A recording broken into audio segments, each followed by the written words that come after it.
Isa pong pinagpalang Monday morning, mga katots at mga ka-quarantine. Laki na naman ng ngiti ni Bishop. Siyempre, kasi ngayon ay Knock Knock Monday! Kita niyo yan, ha? Okay. Dahil Knock Knock Monday nga, ay di siyempre, sisimulan natin ang linggo natin ngayon ng may kaunting padahak, ika nga nila sa Batangas. Pero sige, bahala na. Lakasan lang talaga ng loob ito. Sige. Ito kasi ang mga sitwasyong minsang ayaw na ay nating mapakinggan. Knock, knock! Who's there? Malala na! Malala na who? Yan. Ladies and gentlemen, The Beatles! Yan. Better, better, better, better. La, na, na, na. Malala na! Malala na! Hey Jude! Okay po, kita nyo.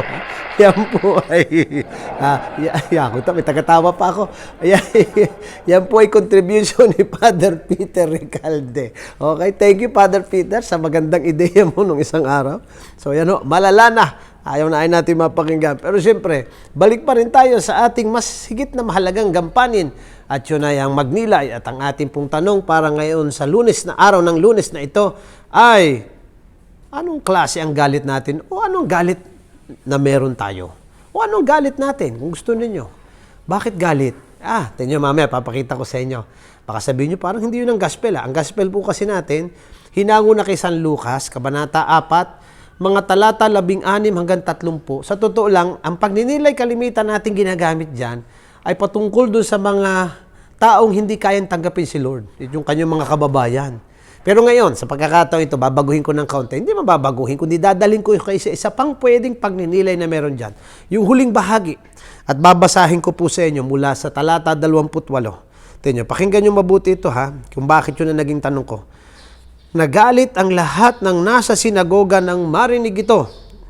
Nagsitayo sila at itinaboy siyang palabas papunta sa gilid ng bundok na kinatatayuan ng bayan upang ihulog siya sa bangin. Kita ninyo yun. Yung galit na napuno yung puso ng mga tao. Pero kung iisipin nyo mga kapatid, sino ba sa atin ang hindi nagagalit? Kaya ang tanong ko, anong klaseng galit meron tayo? Anong galit ang meron ka? Kasi lahat naman tayo po ay nagkakaroon ng karanasan ng nagagalit. Laging may mangyayari sa buhay natin, naiinis tayo, nagagalit tayo, pero hindi ho mahalagay kung tayo nagalit. Ang mahalagay kung anong klaseng galit meron tayo. Yung galit dito, nagkaroon ng puot. Hindi lamang yun. Ito ay galit na naghahangad ng kasamaan sa kapwa. Ang siyang naging bunga. Ay, ito po yung isang, kung huwag niyong kalilimutan, kahit si Lord nagalit na minsan. Tandaan nyo, nung nagpunta siya sa templo at kanyang pinagtataboy yung mga taong nagtitinda doon at nangangalakal sa templo. At ang sabi niya, huwag niyong gawing bahay ng mga magnanakaw ang bahay ng aking ama. May galit si Lord doon, pero tingnan niyo ito mabuti. Ano pa'y kakaiba? Yung ngayon ay galit na may puot na naghahangad ng kasamaan sa kapwa. Yung sa Panginoon ay galit na naghahangad na itama ang mali at hindi kasamaan ang hinahangad kundi kabutihan. Ayun ang magkaiba. So ang tanong ko minsan, anong klaseng galit ang nangingibabaw sa atin? At ito isang pagpapaalala na kailangan din tayo misay mag-ingat.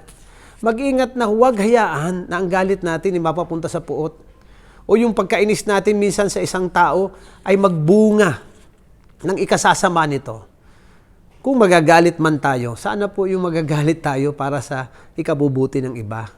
Di ba parang ganyan din yung example ng mga magulang minsan pag may ginawang masama ang anak, nagagalit ka. Pero hindi ang hangad mo'y mapahamak ang iyong anak, kundi ang hangad mo'y kaya ka nagagalit ay para maitama niya yung mali niya. Sana po kung magagalit tayo ganun. Kaya pag-ingatan ninyo yan, ang dami ngayong puot at galit sa mundo na minsan nakakatakot na at minsan nagbubunga hindi ng maganda. Tunan nyo, punta kayo sa Amerika ngayon, ang pinag-uusapan doon, Black Lives Matter. Sapagkat hindi na nagiging patas minsan At minsan, mag-iingat din naman po yung mga taong nagrereklamo at nagsasabi at may pinaglalaban. Totoo pong dapat ipaglaban ang buhay ng bawat isa. Lalo ko ito napi, pero huwag naman po ibabalik ito ng galit na may puot na maghahangad din ng kasamaan sa iba. Magalit tayo, pero ang hangad natin maitama ang mali at ang mangibabaw ay kabutihan. Kita nyo, medyo pala ibang klaseng nag-segue tayo ng kaunti dito sa gospel nito.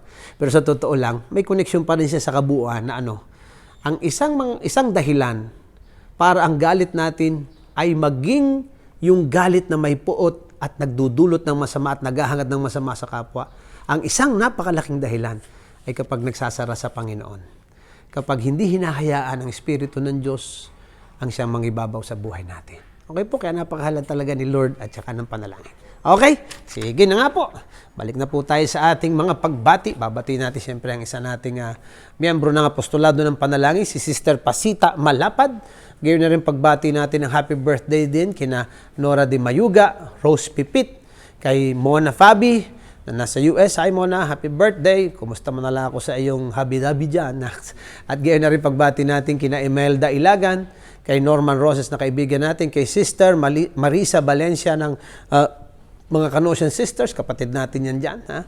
At gayon na rin kay Father Mon Abril ng St. John Mary Vianney Galilee Center for Priests, at kay Caroline C. At pagbati din natin ng special greeting sa 5th anniversary ng Santis sa Twin Lakes, Tagaytay. Sa inyong lahat po, blessings dahil special day niyo po today. At hinihiling po din natin ng isang special prayer para kay Nanay Belen Pilar, sapagkat siyam na araw niya ngayon. At gayon na rin para po sa kaluluwa ng tatay ng isa naming pari, si Tatay Edu Grimaldo, Tatay Pedro Grimaldo, na pumanaw na rin. Nawa sa inyo'y sa ating panalangin naway sila'y pagpalain ng Diyos ng buhay na walang hanggan. At siyempre ang ating pong laging paanyaya sa inyong lahat, always be cyber missionaries, evangelize through social media. Like, share, follow po ang page natin at ang ating Instagram at Thought for the Day at ang ating YouTube channel na TFTD Blessed and Blessing na nadami ng 18 na ang viewers. At siyempre ang lagi nating huwag kalilimutan, always be blessed and be a blessing. Na, malalana, malalana. Yeah.